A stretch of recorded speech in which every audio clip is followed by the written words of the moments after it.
Okay. All right, so I'm Pastor Tracy. I am the care pastor here at New City Church and the Missions and Outreach Coordinator as well.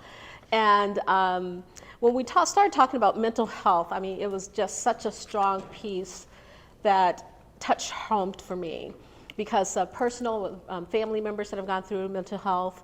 My husband had dealt with depression severely for years. And so when this subject came up, when the Holy Spirit actually touched me with it, it really hit home. And it hit home in such a way that I thought, you know what? How many of us as ministers and as pastors and as leaders in our church are truly dealing with this issue, which is really a taboo issue? It's one that we don't talk about enough in the church. And it's one that we don't talk about within our leadership. But you know, the church is the first place people come with mental health issues. And we're not equipped and we're not ready. So we thought, hey, you know what? As New Wells, let's make sure that we can have resources and tools that are available for those who are truly struggling in this area. And even if you're not struggling, at least you'll be equipped to take it back to your congregation, to your members, to your family, and truly be there for them, because God loves all of us and he meets us all where we are. And throughout the Bible, you'll find that there are many, many, many examples of those who have struggled with mental health and suicide. So on the back table, we have some resources that are back there for you. So when this session is over, feel free to take whatever you need. We'll also have those resources available on the website later as well. So we sent out a survey. And in that survey, we asked you a number of questions. I'm not going to go through all of them. I'm just going to highlight a few. And just by a show of hands, I just like some of you to raise your hand if you can identify with that. And I also want to reiterate to all of you, you're in a safe place. What is discussed here, yes, it's on video. I'm on video. You're not. But it's really just so that we can understand each other and also realize that we are in this journey called life together. Okay? So by show of hands, how many of you ever felt run down and drained of physical and emotional energy? How about have negative thoughts about your role in ministry? How about easily irritated by small problems or by ministry team members? Someone says 2 hands up. Okay. How about ever felt misunderstood in ministry or unappreciated by ministry team members and leaders? Yeah. How about the feeling of not having anyone to talk to? Okay. How about feeling that you're achieving less than what you should? Okay. How about the feeling of an under pressure or level of pressure to succeed? Okay. How about the feeling of not getting what you want out of your role in ministry?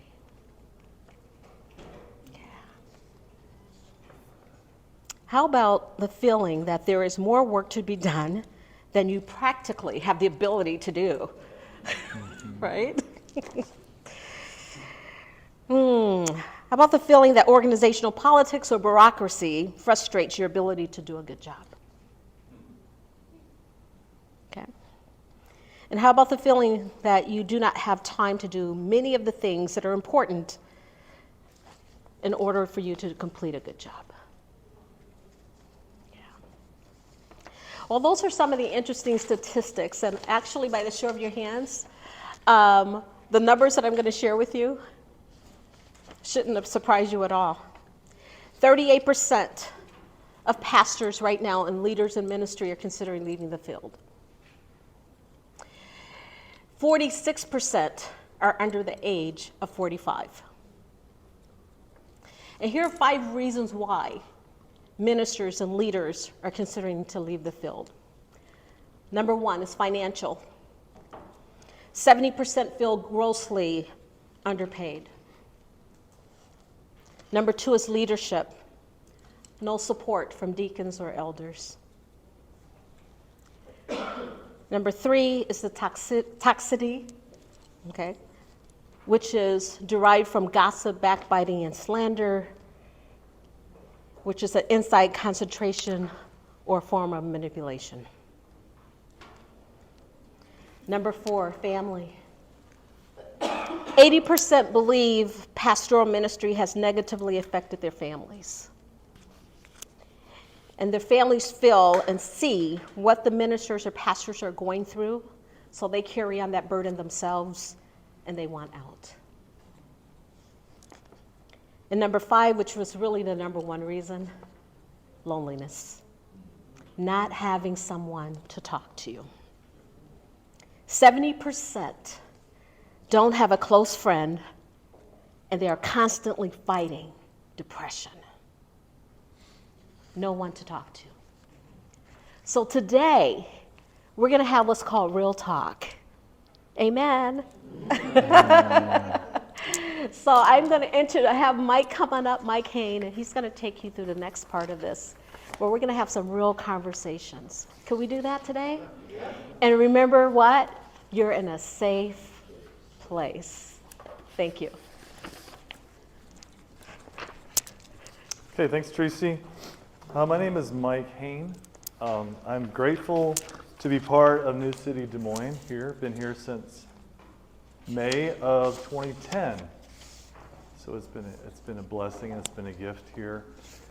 What I thought today, you know, when you start opening the can of worms called mental health, you need like a couple days, right? So we'll just going to be scratching the surface a little bit today and kind of moving in a certain direction that I think it was helpful for me. Maybe it could be helpful for people, and then we'll try to have some time at the end for questions. What are we looking at to close? 11:30? Is that what we're shooting for? Okay. No, 11:30. Just somebody give me a 2-minute warning or something in case I don't pay attention. Okay. So I wanted to share a little bit about my story, and then kind of talk about some of the things related to mental health today. So I grew up in Chattanooga, Tennessee. It's funny, the speaker was talking about Cleveland, not about 40 minutes from Cleveland. I'm grateful to have grown up in a Christian home. And looking back, you know, no shame or blame, not blaming anybody, but I did grow up in a culture that kind of promoted it's more important what you do on the outside than who you are on the inside, which creates an unhealthy tension, right? Mm-hmm. So I think one of the themes today of some of the talk is, I think our mental health challenges come when we are inauthentic. In other words, sort of what you see on the outside is not really what's on the inside. When those two do not match, creates a lot of dissension inside of us. So I think as I look back on my story, and the reason I'm sharing my story is I kind of grew up in this culture that's like, look, as long as you're going to church, reading the Bible and praying and doing what you need to do and looking like you need to look, we don't need to hear about what your experience is inside your heart. And that's a scary place to live, because it doesn't end up in great places, because as we know that we end up living lives of duplicity, and the tension of that is not healthy. So I grew up in a Christian home. I went to a youth group, and I went to a Christian university to study to become a youth minister. So out of college, I got married. We went to ministry in Atlanta, Georgia for a few years, went to ministry in Tampa Bay, Florida for 7 years, and then came out here to Ankeny, Iowa, where I was a youth minister from 2004 to 2010. Then in 2009, my wife came to me and she said, I can't do this anymore. I said, what are you talking about? She said, I don't know how to live and lead kind of in that authentic space. I think we finally came to a place in our journey. And my wife grew up even in a more, how should I say, I'm just going to say maybe a legalistic type of a culture, right? So she said, I do not like the pressure of leading when we haven't really experienced authenticity ourselves. And I looked at her and said, you know, I love you and whatever we need to do. And I thought back then we were leaving ministry because my wife was burned out. But looking back, I know that God needed to remove me from a leadership position as youth pastor so I could really deal with my inauthenticity. Because I had been living a life where, I mean, again, nobody did this on purpose, and I don't think I was intending to do this, but I was like, look, this is the way you need to look in leadership ministry. Don't look at this, please. But I don't know what to do with this. I don't know how to deal with, like, the crap that's over here. But you know what? Everyone's expecting you to look this way, so Mary, just kind of like look this way. Let's just keep doing this. She kind of said, I don't know how to do this anymore.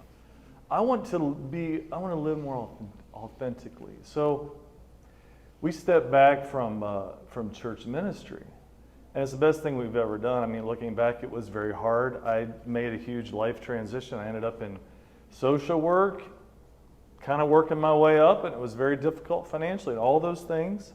But God used the last decade of my life to help me to kind of dig into my soul. I tell people sometimes just become a private investigator of your soul, or a student of your soul. Really, like, what is going on inside of me? How can I make these two things come together so what you see is what you get, and that's really what's happening inside of me, right? So I did a lot of work. I went through 5 years of Celebrate Recovery because I had been dealing with, when I was a child, I was exposed to pornography. And when you live in that culture, who do you tell that to? Oh, I'll just keep doing what I need to be doing. I don't know how to deal with the feelings and the hurt and the woundedness and the shock and the grossness that feels like. And so it was always kind of hanging around, and it just became this unhealthy thing in my life. Didn't know how to talk about it, didn't know who to talk about it with. So then when I stepped out of ministry, I said, I need to address this stuff. So I went to Celebrate Recovery and got involved in just really addressing it. What I found in my life was you don't stop behaviors by focusing on the behaviors, right? We call that white knuckling. You can only white knuckle so long and then you slip. Mm-hmm. So really it started occurring to me that I need to start looking at what is going on in my heart, that my flesh desires pornography. And then it became like, oh, okay, so this is where a lot of the emotional and the mental health stuff started becoming, I became a lot more aware of it. It was like, this is what we need to be talking about, is what's happening inside of me that's driving me to really unhealthy coping skills, unhealthy tools to try to cover up. Or as somebody said one time, we outsource our emotions. Outsource our emotions to addictive tendencies or busyness, or sometimes we outsource our emotion and get busier doing things for God. And we don't really, just so we can avoid having to deal with what's happening on the inside of us. So long story short, God really changed some things in my life and helped me to really start digging deep. And He's really refined me. And it was a gift to be in a ministry like this. And Pastor Dan led a ministry where it's like, just don't give up, work through this stuff. It's okay to work through stuff. Many times I sat with him and he would say to me, just don't give up. And I was like, that's an interesting approach, because I used to be like, stop doing all the crap you're doing, And it was very supportive, and I'm like, hey, I can be my authentic self and talk about what I'm dealing with so that my life can align. What I say I am is what I am, and what I'm doing is what I'm doing, and that's what I'm working on. Authenticity, right? So then God used the last decade, He used some things in my personal journey and in my family, etc., and called me back in the ministry, and now I'm in full-time Christian ministry as a Christian counselor, LMHC. So I'm 1 year into my full licensure with New Life Counseling in town, which is a faith-based counseling agency, and I can't tell you what it feels like to be back in a faith-based context after being, I did social work in a context where everything's accepted and it's not, everything's included and it's not. Unless you're a Christian, everything else is accepted and included, right? Mm-hmm. So, but it's a gift to be in a space where I have opportunity. God's using some scars in my life to be able to encourage and support other people. And so this is, 1 Corinthians talks about, we don't go through things just so we can say, wow, I'm glad I got through that crap. We go through things so we can help other people that are going through things, right? That's So right. God just said, look, I brought you through this, and you've become awakened to the reality of walking in the Spirit and living an authentic life and dealing with stuff. Why don't you go help other people do that? I never thought I was going to be a counselor. I'm always the guy that's like, why don't you go see a counselor about that? And I'm like the guy that needs to be sitting there working through this stuff with people. But I ask God just to give me the space and the freedom to speak from what He's speaking to me about. And so today I just wanted to share a little bit of that, like some of the spaces that God's brought me through.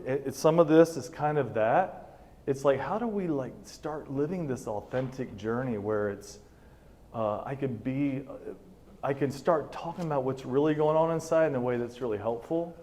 You know, I mean, just listening to the speaker, and she said something that I thought was really interesting. Natalie said,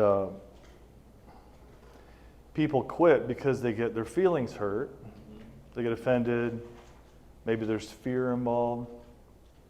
So you start thinking about all this stuff about feelings and how do we deal with them and what do we do with them? And then it's like, so what do we just suck it up and just move on and ignoring it?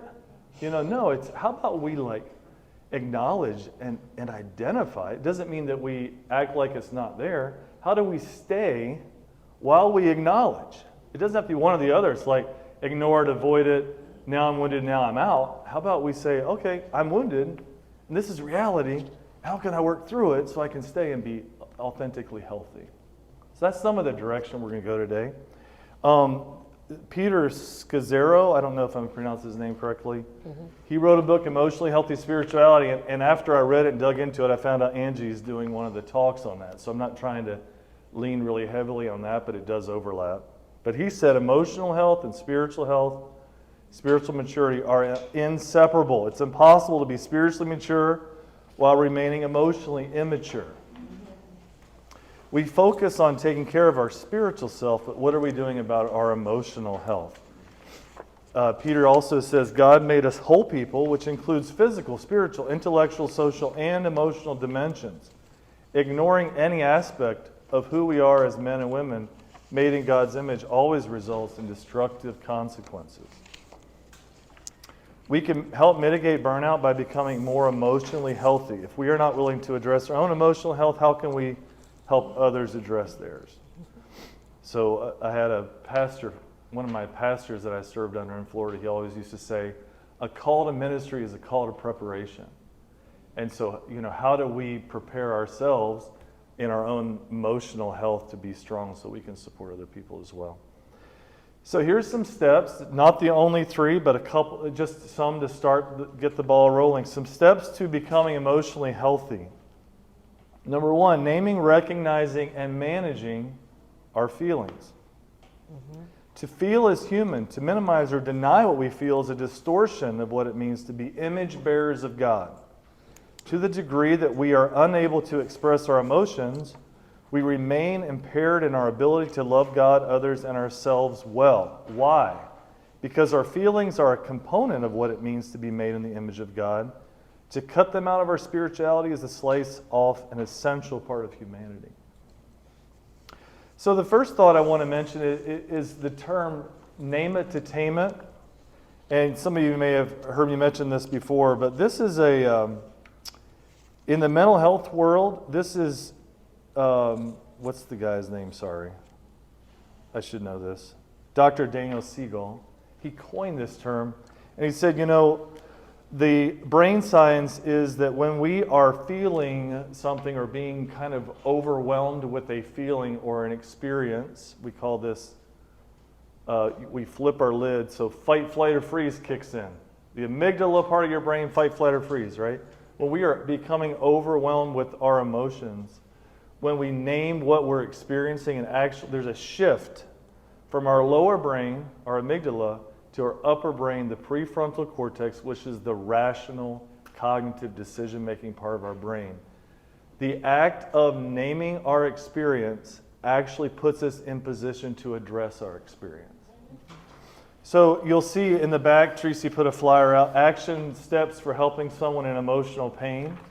If you have someone who is suicidal, this fits really well because research says by asking someone if they are considering killing themselves, a lot of times we're like, I don't want to ask that question because I don't want them to start thinking about it. It's actually the reverse.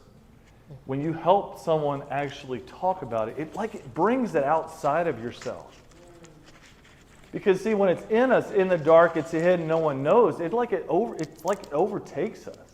It's like mold. Mold just grows in the dark. Well, how do we expose light to it?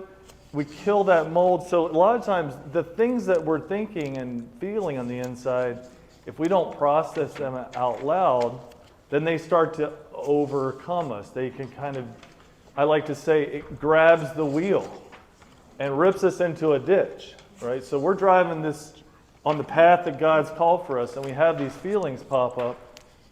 Yes, I see you and you're real, but how do we keep it from grabbing the wheel and pulling us in the ditch? I like to say, you're real, get in the back seat, you're not driving. And that's what happens sometimes with our emotions. If we don't name them, recognize them, and express them in healthy ways, they will come out sideways. Emotions are things that they will eventually come out. I see this a lot in counseling. People we call them, the stuffers. I don't talk about it. We sweep it under the rug. It's always under the rug, right? I like to say you jam stuff in your soul and you slam the door and you lock it. You throw the key as far as you can. Well, emotions have a tendency to ooze. They will ooze from underneath that door and they'll come all out in all kinds of ways, So when I'm feeling like distressed, worried, frustrated, discouraged, mad, and I don't say that, and I just you know what? Just never mind, just ignore it. It'll go away. It doesn't even matter. Why is it that big of a deal? I shouldn't feel these things, right? We just stuff them. Well, that's when you go home after a meeting, a frustrating situation. You go home, right? And your wife or your husband or whoever is at the home. Say, hey, did you remember to grab some milk on the way home? And all of a sudden it's like, oh, I never remember. And I'm just this horrible husband. And why are you always demanding things from me? And you're like, over milk? It's not over milk. It's over all the other things that we stuff. All it took was that little bink. And it's like pulling a pin on a grenade, right? So if we don't process emotions in healthy ways, they will come out sideways. Emotions they just come out. And that's what, emotions are, they're real life experiences. They're things that we deal with. They're things that we have. You look all through Scripture. Look at David. Look at Job. Look at Jesus. Look at how much they named what they were feeling and what they were experiencing. Yeah, we were talking with a friend about that, and I said sometimes we forgot, and I love the first 5 books. And in Genesis, the first job that the Lord gave to us was name things. Huh. So it's like, oh, this is right there. Put a name. That was our first job, name things. Yes. Name it, and what things are. So it's not a scripture. It wasn't the first thing you need to do. That's it. Name things. I love that perspective. Put a healthy label on it or a healthy space to be like, okay, this is what it is. Something about naming something, it puts it out of you, and then you can see it, and then you can say, okay, this is something Dr. Gilbert, my supervisor, I'll quote him a lot, but he says, emotions are for information, not instructions. Emotions, they tell us something about ourselves. They help us to understand kind of what's happening inside of us.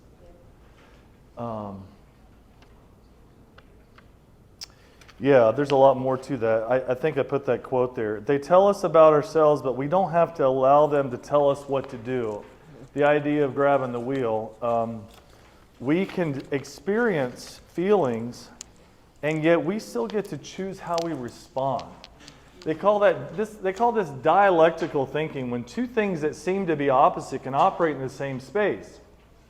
I am overwhelmed, frustrated, irritated, and upset today, and I'm going to sit down and enjoy this dinner with my family, and I will choose to be joyful and encouraging. It's not that we're saying don't be authentic. It's just saying I can acknowledge these things, and they don't have to run me. I can acknowledge them and choose to do this, right? See, sometimes we think, well, I got hurt in this situation, so I'm hurt. Therefore, I have to act hurt and be hurt, and it's like, and treat everybody else poorly. Well, then that's not really helpful, right? How do we say this is my experience and this is what's happening, and I choose? So, for example, I would like to read you from Psalms.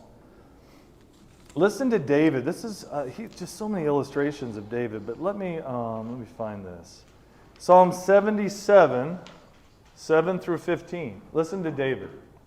Has the Lord rejected me forever? Will he never again be kind to me? Is his unfailing love gone forever? Have his promises permanently failed? Has God forgotten to be gracious? Has he slammed the door on his compassion? Do you see feeling, experience? I mean, this is David saying, God, where are you? And I don't feel like you're being kind to me. Where's your love for me? Where are you? I feel abandoned. I mean, all these things. Verse 10, and I said, this is my fate. The Most High God has turned his hand against me. So he just feels abandoned, lost. And then he says in verse 11, but then I recall all you have done, O Lord. I remember your wonderful deeds of long ago. They are constantly in my thoughts. I cannot stop thinking about your mighty works. O God, your ways are holy. Is there any God as mighty as you? You are the God of great wonders. You demonstrate your awesome power among the nations. By your strong arm, you redeemed your people, the descendants of Jacob and Joseph. So notice, even though he was authentic and open about what he was feeling, he chose his thoughts and his beliefs greater than. So the second point is name and acknowledge the thought. See, David said, I am being overwhelmed with these feelings, and it is healthy to address them and name them. But it's also healthy to say, in the middle of these feelings, what am I believing and thinking? What are these feelings they're saying to me? They're saying I feel abandoned, okay, but yet my truth of what I think and believe, how do I take the thought captive? Because see, sometimes our feelings will say, you feel abandoned, and then our beliefs want to say you are abandoned. Mm-hmm. And sometimes we have to say, no feelings, get in the back seat, you're with me, but you're not driving this boat. I believe that God is greater. I believe he is my fortress, my refuge, my deliverer. I will lean and trust in him even though these feelings are wanting to rip me off the road, right? So 2 Corinthians 10, 4 and 5 talks about taking every thought captive. How do we, because Dr. Gilbert and I go round and round about the chicken or the egg. Which came first, the thought or the feeling? And he said, Mike, I do believe that all feelings come out of thoughts. And again, we're not trying to judge feelings. Let's just let feelings be. Okay, so I feel sad today. I'm not trying to what's the problem here? What am I doing wrong? Okay, so we feel sad. Let's just acknowledge it and recognize it and ask God, I lean into you for my encouragement, right? But I think there is a space sometimes where we are believing things that aren't healthy, that are impacting what we're thinking, impacting how we're feeling, and then out of feelings come these behaviors, right? So for example, I'll give an example. Let's say a white woman pulls up to a red light. A black man is crossing on the crosswalk, door lock. Okay? Just going to throw that out there. What's the belief? Black men are dangerous. What's the thought? That man's going to open my door and hurt me. What's the feeling? Fear. Anxiety. What's the choice and what's the action, right? That happens in milliseconds, but that's a way that we can process it. Or what God's been teaching me recently is, sometimes I get worried about my finances. Anybody else get worried about their finances? So, in the mental health world, if I see clients, I get paid. If I don't see clients, I don't get paid. So sometimes clients cancel. That's life. They get sick. They go out of town. Things happen, right? And some days I think, I get a little bit of that stress inside of me. Like the worry, the fear, the anxiety, how am I going to make this work? And just tension. And then it starts coming out. And one day I sat down and I said, wait a minute. what is this fear? What is this anxiety about money? What is the belief and the thought it's coming from? And then I said, the thought and the belief is, I am ultimately responsible for my money, my resources, and my future. And I sat back and I said, and I talked to my wife about this, I said, wait a minute, is that what I really want to believe? And I said, no, I believe that God is responsible and He's ultimately in charge of it, which now I can think, I just do my best and I'm a sheep, I follow the shepherd. Just do my best and lean into Him. And guess what it does to my feelings? It will influence my feelings. Mm-hmm. Now I can relax. Hey, I'm doing my best. God's in charge. I can't control everything. The belief does impact what we're feeling. And so I need to stop and consider, what am I believing? Mm-hmm. Taking thoughts captive. And the last thing is replacing thoughts that are not helpful. So in Philippians 4, Paul says, don't be anxious, but instead be prayerful. And I thought it's interesting because you say, wait a minute, don't be anxious? How do I tell myself never to feel anxious? Well, if you look at the Greek word, the actual Greek word is a verb meaning, so the meaning is to be anxious, not merely anxious. According to the dictionary, the word has a connotation of meditating upon. So kind of like ruminating. So instead of do not be anxious, one could think of the translation as don't ruminate. Because see, you feel anxious about something. Okay, let me acknowledge it. This is how I feel. Let me find safe people that I can express some of this to. Give it to the Lord. I just don't ruminate, being anxious repetitively, where now this gets a hold of me. And now I can't think about anything else. I can't go about my day because I am worried about my car, my money, my daughter, my life, whatever. So the important piece there is, it doesn't mean that we never will have these feelings. It's just, do these feelings overcome us? How can we learn to lean into God with these instead of trying to avoid it, And so what I learned in my journey was when I was feeling certain things, anxiety, worry, fear, insecurities, or whatever, and didn't know what to do with it, didn't process it in healthy ways, wasn't authentic about it to people that I could trust, wasn't really naming it, wasn't really dealing with it, it was building up inside me, coming out sideways, and one of those ways was pornography. Because your emotions drive you to make choices to help yourself feel better, whatever it is. It can be alcohol, drugs, but it can also be overspending, overeating, out of control, out of balance things. So that's why it's important to start, what am I believing, thinking, how it's impacting my emotions, how do I name my emotions so they don't run me, and then it impacts my behaviors. So that's a lot, sorry. I just feel like, wow. When I get talking about this stuff, I can't stop. So we got about 5 minutes. What are some questions or thoughts? Obviously there's a lot of resources here. Oh, I didn't even mention... Mike, we have 8 minutes. 8 minutes, okay. I didn't even mention, Dr. Gilbert wrote this, and we use this in counseling a lot. We call it ANT thinking, automatic negative thinking, and how to have more transformed thinking. Because again, a lot of times, the way I'm experiencing life is coming out of what I'm believing and what I'm thinking about. So... these are helpful. I don't want to go through them all because it could take another hour, but just a lot of different should thinking. We talk a lot about should. Oh, I should have done this, should have done that. Keeps creating shame and blame. But anyway, these are some ideas of when we are trying to take our thoughts captive. How do we name what we're thinking? How do we take each thought captive and say, I don't want to believe, I don't want to think something differently than what I am. Our feelings kind of they alert us to what we're thinking and believing. Questions, thoughts?